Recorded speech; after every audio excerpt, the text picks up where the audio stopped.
Praise the lord. ప్రభు యేసుక్రీస్తు నామమున మీ అందరికీ శుభాలు. 64వ కీర్తన మొదటి చరణం. దేవా, నేను మొర్రపెట్టగా నా మనవి ఆలకింపుము, శత్రు భయము నుండి నా ప్రాణమును కాపాడము. ప్రియమైన దేవుని బిడ్డలారా, ఇక్కడ భక్తుడు ప్రార్థన ఎలాగ చేయుచున్నాడండి. నేను మొర్రపెట్టగా నా మనవి ఆలకించి శత్రు భయము నుండి ప్రియమైన దేవుని బిడ్డలారా, ఈ ఉదయకాలంన పరిశుద్ధాత్మ దేవుడు నీతో నాతో మాట్లాడుతున్న మాట, శత్రువుగా ఉన్న ఏ సమస్యనే సరే నీకు దూరం అవడానికి ఇదే సమయం అండి. ఎందుకంటే నీవు మొరపెట్టగా నీ మనవి ఆలకించిన దేవుడు నీ పక్షాన ఉన్నాడు.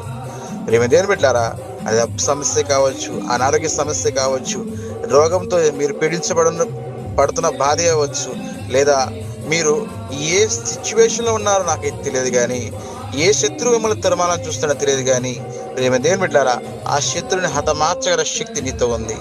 నమ్మితే మీరు ప్రార్థన చేయండి. మీరు మొరపెట్టగా దేవుడు మీ మనవి ఆలకించి రక్షించునుగాక.